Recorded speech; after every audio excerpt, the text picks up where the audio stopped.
Sadly, I have something I would like to talk with you about if you have a moment. Have you thought more about what we talked about earlier? I am still waiting on your answer. Sorry, what is it that we were talking about again? I can't really seem to recall. Oh, please. Don't go and play stupid with me, young lady. You know exactly what I am talking about.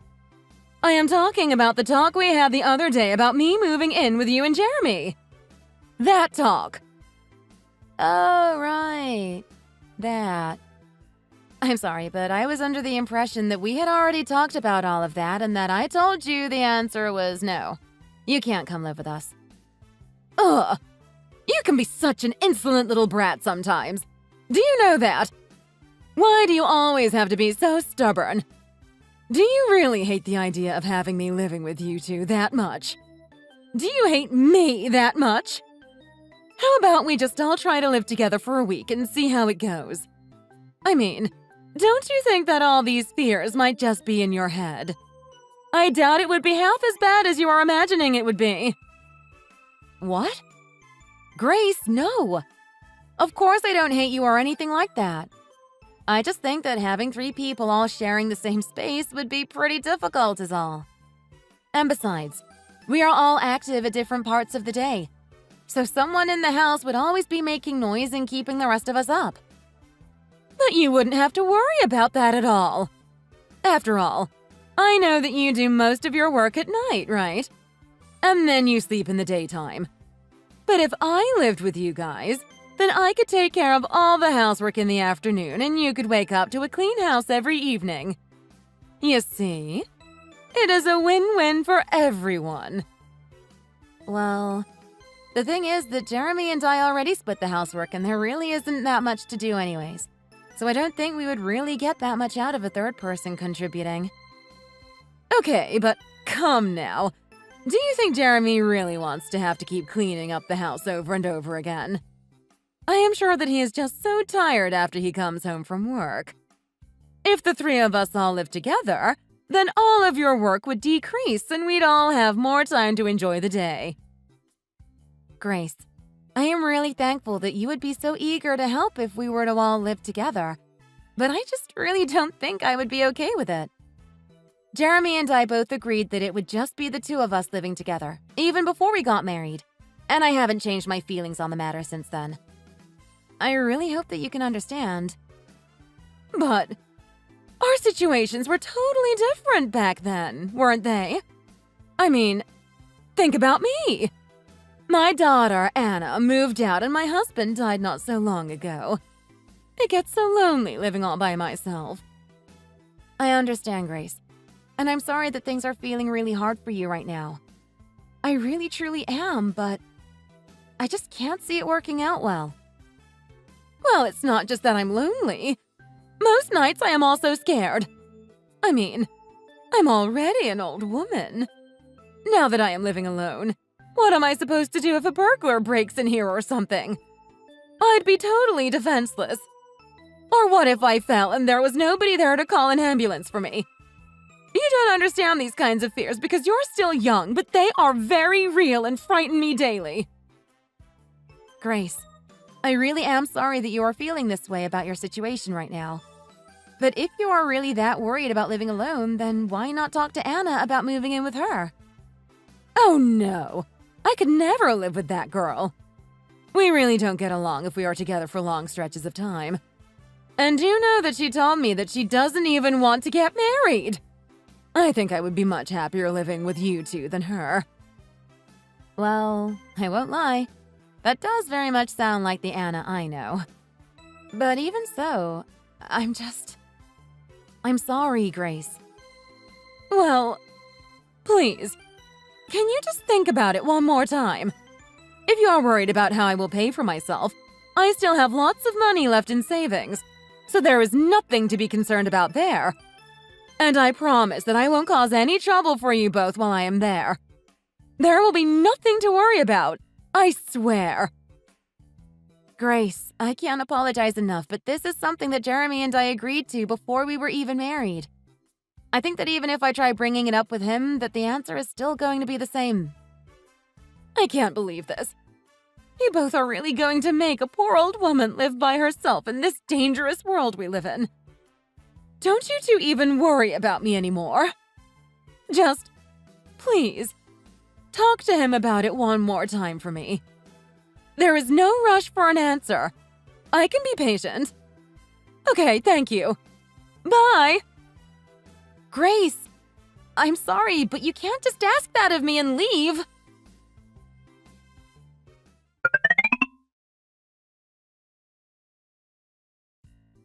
Sally, I just got a text from Jeremy and I am very confused. He told me that he still doesn't want me to live with you both. Why didn't you convince him to let me move in like I asked you? I didn't try to convince him of anything. I already told you the other day that the answer was no. But didn't Jeremy tell you that we talked it over again anyways and the answer was still the same? Of course I did. But you were supposed to convince him. That was what we agreed on. I really do not remember the talk going like that. By the way, just what exactly did Jeremy say to you when you two talked about it? Well, you are not going to believe this, but he told me that if I moved in with you two, that it would just be a burden on you. Isn't that ridiculous? He said that I never clean up after myself and doubted that I would do any housework if I moved in. Honestly, that boy can be such a brat sometimes. Don't you think so, Sally? Don't you think that was such a mean thing to say? I know that you don't really feel that way about me, though, right? Look, Grace, I am going to level with you. I do not really like the idea of living with my husband and his mom at all. It just really bothers me, and I know that I would not enjoy it as much as you say I would. Or at all, for that matter. But I am telling you that you would have nothing to worry about if it was me moving in. And I wouldn't be bothered by anything the two of you did either. We could all just live peaceful, easy lives together. It would be great. I am glad that you think you wouldn't mind anything about living together with us. But it is not the case for me. I just really do not want any more people living in our place than there already are. It is as simple as that. Okay. So does that mean that you really don't have any worries about me living all by myself? Even though I am just a poor, defenseless old woman? No, of course not. And I really don't think it is fair of you to say those kinds of things to me. Sally, the truth is, of course I want to move in to be closer to my son. But I also want to move in so that we can become better friends as well.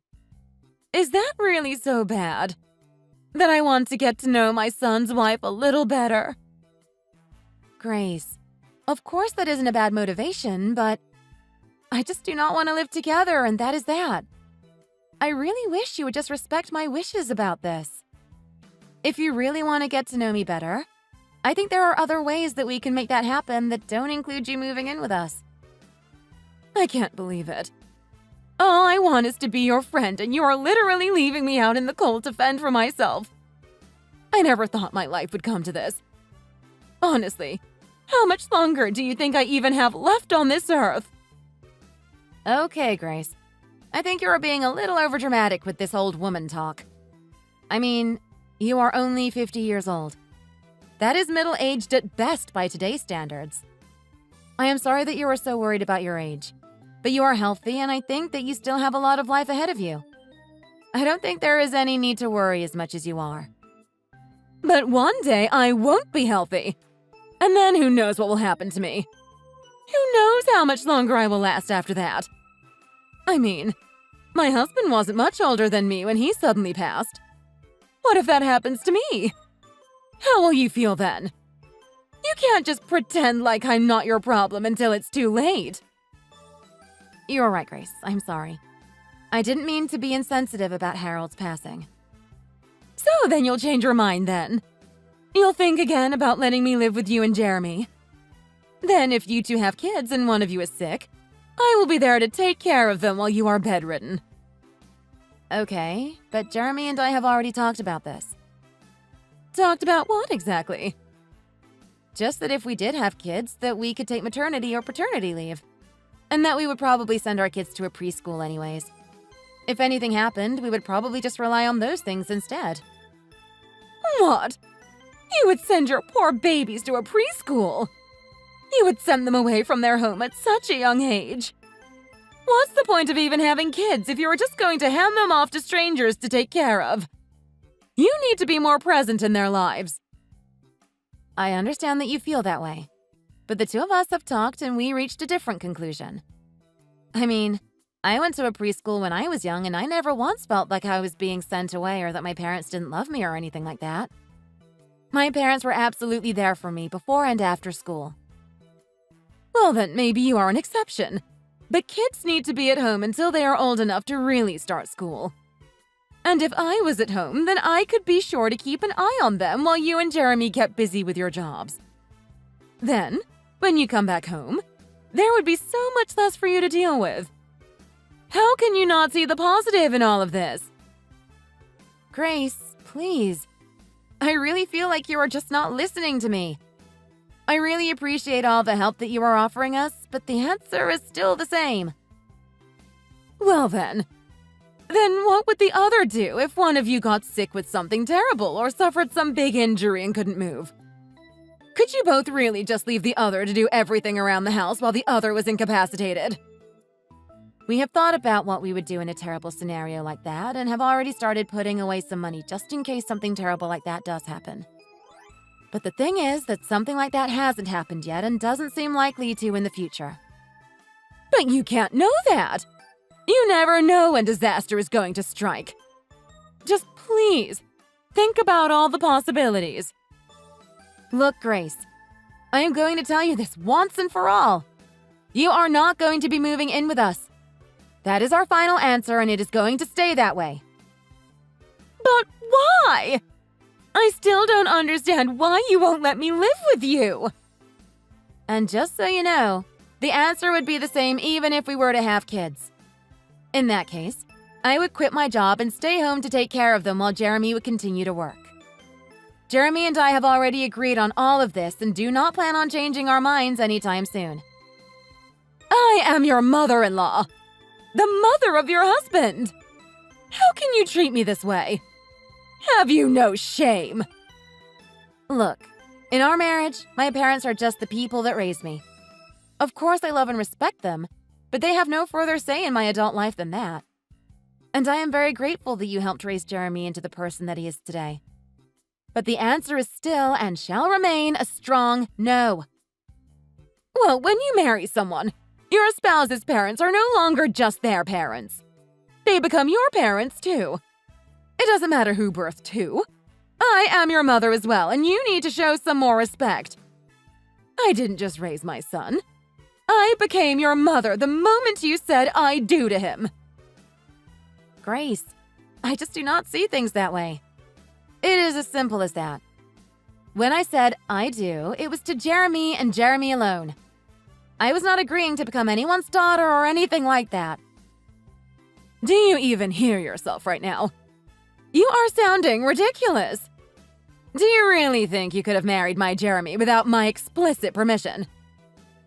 Okay, this is sounding ridiculous. What are you even talking about? Do you remember when Jeremy brought me over to introduce me to you and your husband? You were furious and absolutely against the two of us being together. It took Harold convincing you to finally tolerate us being together. And? So what? That still doesn't change anything that I said. The fact of the matter is that your marriage could not have happened if I didn't allow it to happen first. Well, I am sure that at the time you certainly felt that way. But even if you had said no, I can guarantee you that it would not have stopped Jeremy and I from marrying each other. What are you talking about? You don't know anything. He is my son and he would have done whatever I told him to do. And so should you. You owe your marriage to me. Do you really have no intention of paying me back for all I've done for you two? If you want to talk about you letting us get married, then that is fine. But it has nothing to do with you living together with us. And if you think that one should lead to the other, then I have beachfront property in Arizona that you just gotta see. Of course one should lead to the other. How else are you going to show me your gratitude? Besides, Jeremy is my oldest child. It is only natural that he should be the one to take care of me in my sunset years. I thought you were going to try and pull this card. In fact, I have suspected for a long time that it was the thought of trying to bring that up that made you okay with the idea of the two of us getting married in the first place. That's right. So if you don't tell Jeremy that he better let me live with the two of you right away, then I'll cut him off. I'll never speak to him again. How do you like that, huh? Obviously, I don't want that to happen. But the decision to do that is ultimately yours at the end of the day, so... Fine. Have it your way, then. From now on, you two are never going to be hearing from me and have access to my help ever again. And no matter how desperate and terrible things become for you, I am never going to lift even a finger to help you two out of whatever situation you might be in. And you can consider yourselves out of my will as well. Again, I am sorry that you feel the need to take it to this point. But those are all of your choices to make, and we won't stop you. I can't believe this. I knew that I should have never let the two of you marry. Well, now neither of you are my children, and one day you'll both regret the cruelty that you've put me through.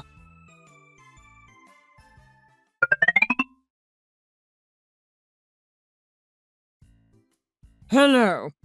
I am terribly sorry to message you like this suddenly.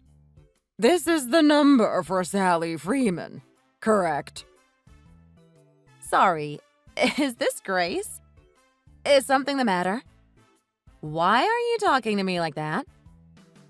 Again, terribly sorry to be messaging you like this. Yes, this is the number for Grace Freeman's phone number. But my name is Carl Gray. I am a lawyer hired by Mrs. Freeman. Sorry. What? I don't understand. You're a lawyer she hired. Texting me through her phone? What is this all about? I have come to deliver a message to you in place of Mrs. Freeman. She has told me that lately you have been acting very unstable, and she fears that if she were to contact you directly, that it might result in some kind of violent action being taken against her by you. I'm sorry. She said what about me? That is why I am using Mrs. Freeman's phone to contact you in her stead. Please understand. No, seriously. What is going on here? This can't be real. What is this all about? I know it might seem strange, but sometimes individuals do these things. It is not as unusual as you may think. Anyways, I am a lawyer, and you can trust me. Look, I really don't understand, if I'm being honest. This whole thing seems pretty ridiculous. But okay, supposing that you are a real lawyer, I imagine there are much better, less unusual ways to contact someone. No? For example, you could come directly to my house, or call me from a number from your own office, right? Why do you have to message me from Grace's phone? Well, yes, there are those ways that we could have contacted you. But since Mrs. Freeman was worried about any violence you might have taken out on her, we decided it was best to reach out to you through her phone. She thought it would be the safest method to talk to you since you would not have access to my workplace or phone number. So, you're a lawyer, but you are going to refuse to tell me where your office is or show any kind of proof that you are who you say you are. Am I getting that right? Please, ma'am. I am only here as a messenger for Mrs. Freeman. If you do not allow me to present my case to you, then I am afraid that I will have to pursue further legal action against you. Further? What are you even talking about? Oh, this is silly, but okay. Sure, go for it. Say what you have to say. To establish the fact before presenting anything further, is it correct to say that you are currently married to and living with Mrs. Freeman's son, Jeremy, without her explicit approval of such an arrangement? And is it also true that current house you are living in is one that you and Jeremy paid for? Yes, I guess you could say that. Though I don't really think those are things that you need someone's permission to do when it comes to the law. Yes, that is correct. You do not need Mrs. Freeman's permission to buy that house. However, I have been hired to inform you that the current home that you and Jeremy Freeman are currently occupying is, in fact, in violation of the city's building code. Are you aware of this fact? Wait, what? What are you talking about? What violation? The house is in violation of the city's building code, as I have just stated. Given the fact that living in and maintaining a home in violation of said code comes with legal penalties, I am hereby serving you notice that you, Sally Freeman, must vacate your domicile immediately or face further consequences. What even is this? This is ridiculous. The house plans were inspected before ground was ever broken. I'll humor you, though. What part of my house exactly is in violation? I have evidence of many such violations sitting here before me on my desk. Okay, then. I formally request that you allow me to see your documents for myself. I am afraid that without first having your explicit agreement to vacate your home, that I will not be able to show you the countless violations that you are currently guilty of. So basically, you are asking me to leave my home without first seeing a single shred of evidence for why I should have to. Do you really think that is how the law works? And besides, why are you talking as if I would be the only one required to leave the house? These are complex legal matters that are best left in the hands of professional lawyers such as myself. Do not question them. As for your inquiry, yes, only you would be required to leave. After which point Mrs. Freeman will rebuild the house according to the city code. To put it in simple terms, you, Sally Freeman, are required to vacate the house, which will promptly be occupied by Grace and Jeremy Freeman. And can you tell me just how it ends up with me being the only person made to move out? None of this is making any sense. If I am understanding the situation correctly, the deed of the house is currently in your name, correct? You will sign over your house to Mrs. Freeman and vacate the premises immediately, or my firm will be forced to take swift and brutal legal action against you. And just what might this swift and brutal legal action entail, huh? You will be forcibly removed from your home by officers of the law. You do realize that this whole lawyer act you've been putting on is just absolutely ridiculous, don't you? This is no act. I am a very serious lawman, and the law is not to be trifled with.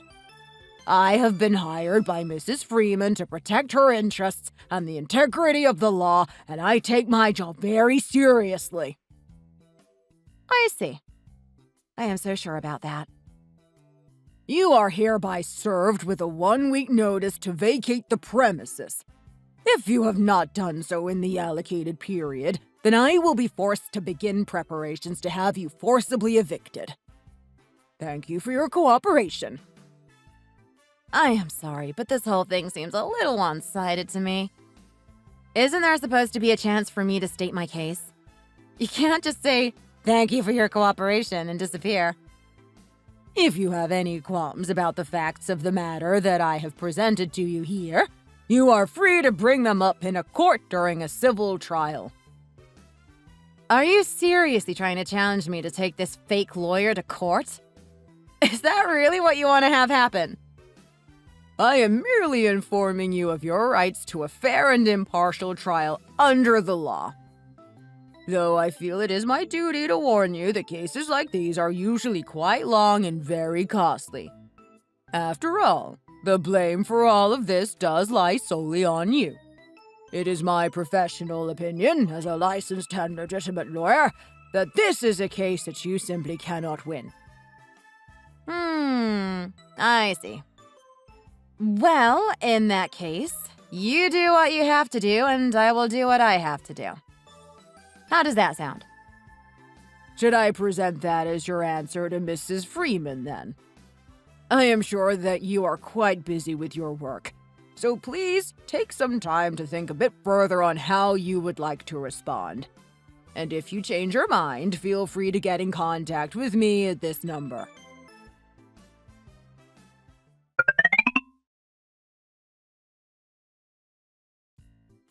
Hello. I am terribly sorry for messaging you so suddenly.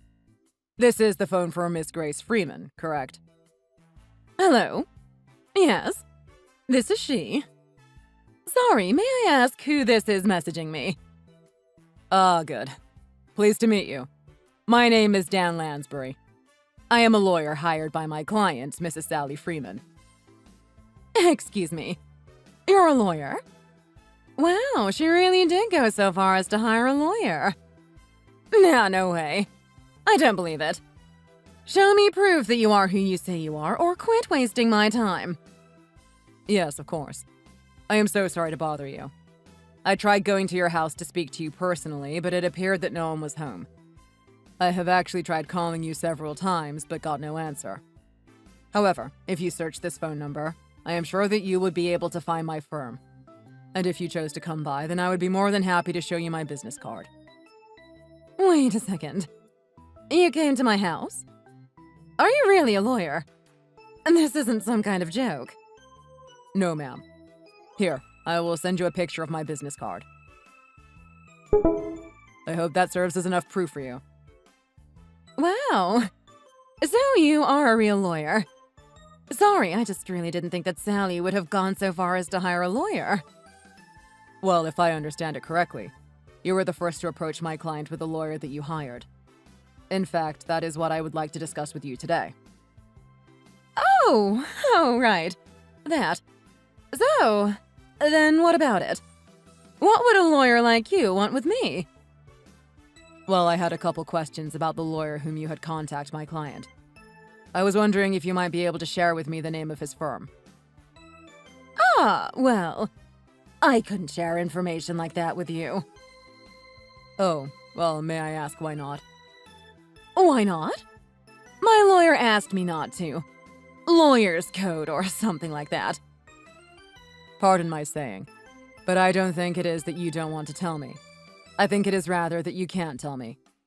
The reason for that being because your lawyer doesn't actually exist. Is that correct? Excuse me. And just what is that supposed to mean? Of course I have a real lawyer. What is this really about? Quit messing with me. I am sorry, but the only information that you have given about your so-called lawyer is his name. And yet you can't, or refuse to, provide any way to contact him or even where he works. I am sorry to say, but if that is all you can provide, then I do not think that you really have a lawyer at all. Well, that was just because my lawyer told me that I didn't have to give anyone that kind of information. Well, that may be all well and good, but the fact is that a lawyer should not be giving you that kind of legal advice. If a lawyer refuses to show any proof of their certifications, then I really do not think that that is a trustworthy lawyer. Okay, I have had just about enough of this. Carl Gray is a real and legitimate lawyer. Of course he really exists. I have had just about enough of this silly little game of yours. I am afraid that that is simply not true. He does not exist. And just how do you know that? Where is your proof that he doesn't exist? Well, okay, if you say so. But if he really says that he is a lawyer, then please tell me how I might reach this Mr. Gray. But I've already explained to you that I can't do that. I promised him. I just can't. Mrs. Freeman, are you aware that impersonating a lawyer is against the law and a criminal offense? What? What are you saying? What are you trying to imply? I am saying that impersonating a lawyer is against the law and has consequences. And while they may not be as serious as other crimes, the fact of the matter is that it is illegal for someone to pretend to be a lawyer when they are not. Do you need me to explain this to you any further? Wait a second. Just hold on. Okay, I get it. So, I guess the secret is out, huh? You figured out that I was just pretending to be Carl Gray. Yes, in fact, it was not that difficult to parse out at all, if I'm being honest. But I had a good reason for doing so. This has got to matter, right? Sally and my son. They built their house in secret and I felt threatened. Do you understand what I'm saying? No, sorry. I'm afraid that I'm not really following you. Well, that's... Okay, wait, I got it. What if you become my lawyer instead? I can pay you with the money we get when we sue the pants off of Sally. If you help me, I promise that I'll make it worth your while. You'll be rich. I am afraid that I will have to pass on that offer. I was hired legitimately by Mrs. Freeman, and I have no interest in working for a criminal lawyer impersonator such as yourself. What? Just who do you think you're calling a criminal? I am calling you a criminal, of course. And I do plan on reporting you both to the state bar as well as the police. Okay, wait, please. Just hold on. You don't have to do this. Do we really have to get the police involved? Surely it isn't that serious. I just wanted to scare my daughter-in-law a bit for the way that she and my son were treating me. But I didn't know it was a crime. It was just a big misunderstanding. I am sorry, but this isn't a problem that will simply go away just because you didn't know that what you were doing was a crime. Okay, fine, I get it. You drive a hard bargain, but I'll pay you 3 times. 3 times whatever Sally is paying you to make this all go away. Then you can come and work for me and we can go after Sally together. I don't want or need your money, Mrs. Freeman. And I certainly will not let myself be bribed into becoming your lawyer. In fact, I intend to prosecute you to the full extent of the law for what you've done. I will see you in court. What? You mean you're going to sue me? I'm going to have to go to court? But why? I didn't even do anything, really. You stopped me before anything really bad happened. I heard that you threatened my client with forced eviction from her home under false pretenses of a violated building code. And yet, my client, Mrs. Freeman, tells me that you failed to show any proof of these alleged violations. I am afraid that in such a case, I am really left with no other choice but to take you to court. But I am telling you that there is no need for all of this. It's just a misunderstanding. I was only trying to scare her a little. Isn't this all too much? I mean, I don't even know anything about the building code. I was just coming up with something so that I could make her feel a little pressure is all. Is that really worth taking someone to court? Well, I can assure you that there are no building code violations whatsoever present in the home of my client. And for your information, typically after a building is completed, it is inspected to make sure that everything is up to code. Then the owners are given a certification of inspection along with the deed. And that proof includes a date by which they should have their house inspected next. Well, I don't even know what any of that means. And somehow that does me now. What am I even supposed to do with that information? I mean, I don't even care about the building code or anything like that. I was just trying to make Sally and my son get a divorce so that I could move in and live with him. Well, I am afraid that any chance of that happening is well behind you now. What? What do you mean by that? Well, I have talked to both Mrs. Freeman and her husband, your son, Jeremy, and they have both said that in light of all these events, they want to completely cut their ties with you. Of course, it is far beyond the reach of the law to actually enforce something like that, but they have both said that they wish to renounce any inheritance that you might have left for them. They also wished for me to tell you that if they find you near their house, following them in any sort of way, or trying anything like this ever again, that they will file for a restraining order against you. Wait, please. What did I even do? This is all too much. I mean, honestly, I didn't even do anything.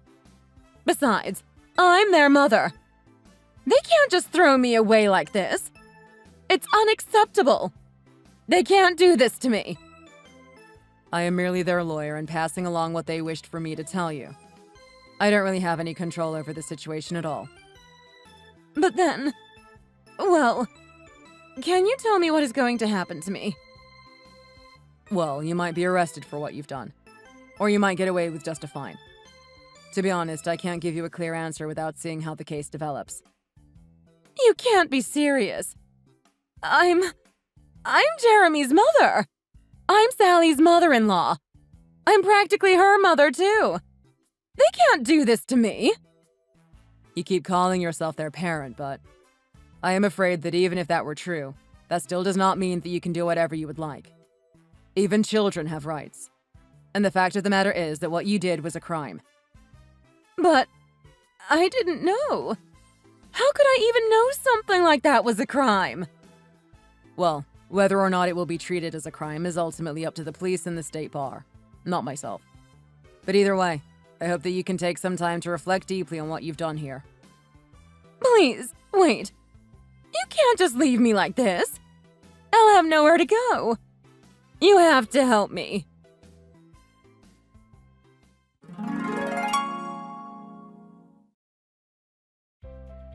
Grace was reported to both the police and the state bar. But given that it was only done over messaging and no real harm was ultimately done to anyone, Grace was let off with a mere warning. The court ultimately decided that Grace did what she did due to the stress she felt from her aging. After hearing about that, however, Grace's daughter Anna also decided to cut off any contact with her mother. As for Jeremy and I, we followed through with our promise of cutting her off and never had anything to do with her again.